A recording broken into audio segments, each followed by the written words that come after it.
If you have back pain that's going down your leg or going down into your butt or your hip, then this is a video for you. It's about sciatica, it's about a slip disc, a herniated disc, and what to do about it.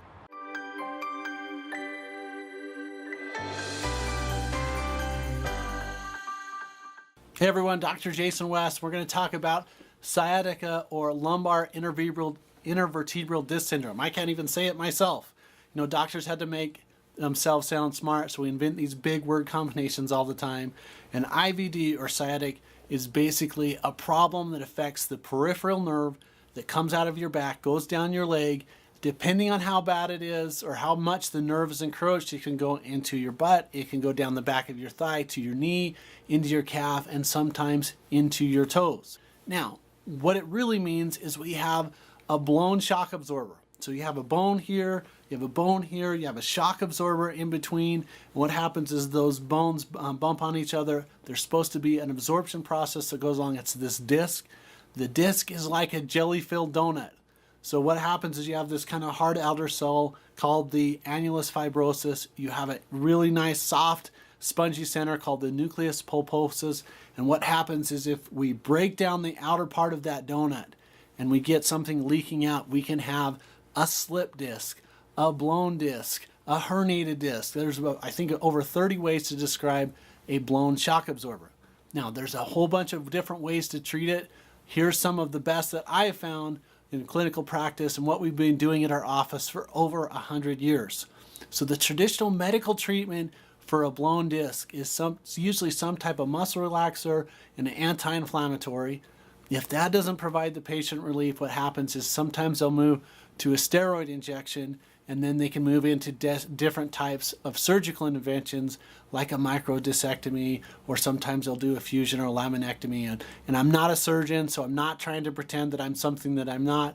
I'm always really cautious when it comes to aggressive surgical interventions because I never see the good outcomes from that. People don't come into my office and say, I had a low back surgery, I'm feeling good, make me feel better. Usually what happens is they come into the office and they say, I had a surgical intervention, I'm really hurting, I have a different type of pain, or the pain is the same, it worked for a little while, it didn't work, and we're trying to figure out what we can do from that failed back surgery incident. So I want to talk about what options you can do for health. So the first thing is to make sure that you're at your target body metabolism and you don't have any excess weight. And this is a really hard truth for some people, but if there's what's called the rule of fours on joints. So I'm roughly 200 pounds. If I go down the stairs or up the stairs, I essentially load my joints 4 times. So I'm carrying 800 pounds up and 800 pounds down. And if I was 250 or 300 or 300 plus, you can imagine this significant increase in pressure on my back. So first things we do is get a healthy diet, make sure we get lots of water, and make sure we're eating the right foods, portion control sides, get off of all of the sugary beverage intake as possible.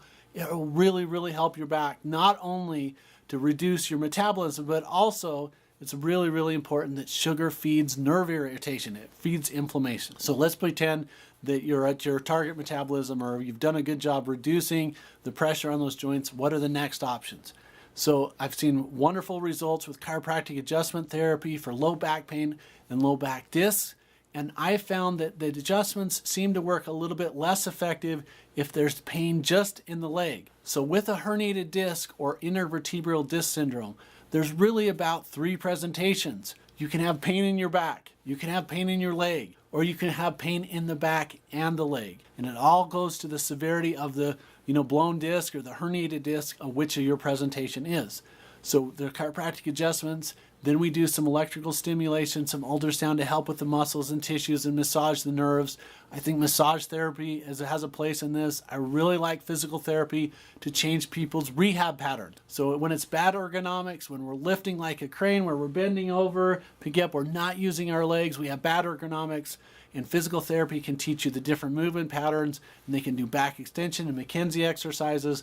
There's a great place for it. What I really like to do for the backs that I get, which I usually get people that have failed in physical therapy and failed in chiropractic therapy, failed in acupuncture therapy, and I'm the next step before surgery. So here's what I like to do on the next steps. The first one is to do some regenerative injection therapy and strengthen the ligaments. If your body's a car and you're going down the road and you hit a pothole and your lug nuts get loose on your car, what happens is you may be able to drive around town, and this is just like your back. You may be able to do little movements, but if you get out on the freeway and you go really fast, or if your body, you start to do lots of movement and you start to rub those ligaments, what happens is it really starts to rub and it creates pain and it creates inflammation.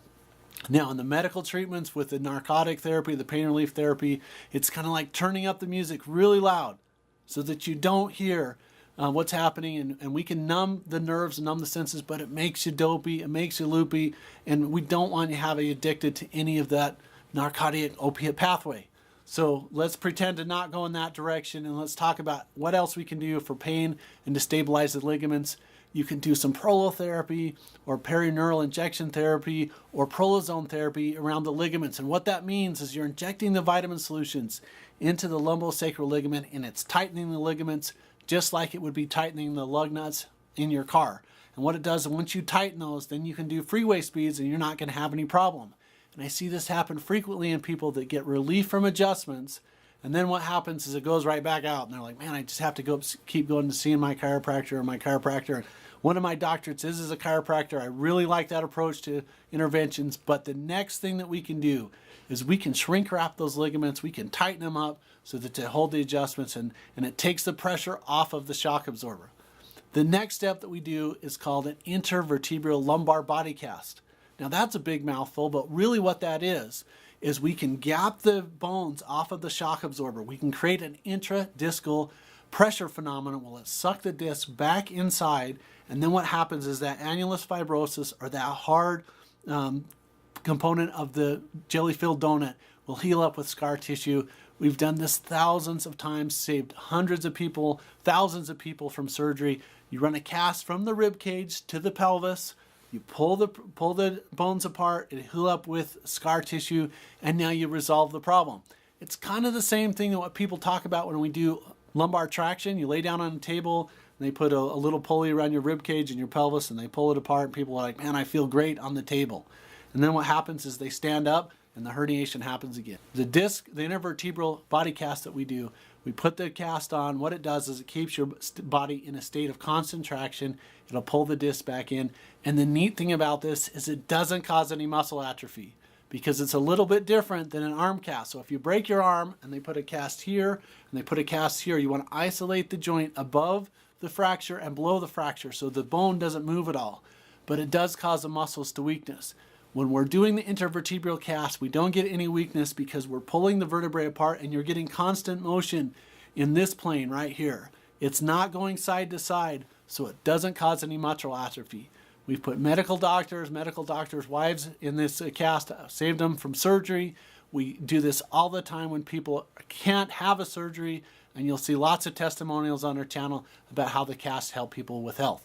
So you can do injection therapy, you can do the body cast therapy. Then also from an oral nutritional standpoint, it's really important to get manganese into the body, because manganese is the most important mineral for ligament health and calcium and magnesium, and help all the ligaments put back together. The more that you reduce your inflammatory food intake, the better off your ligaments are going to be. Thanks for watching our video on sciatic pain on a slip disc, a herniated disc.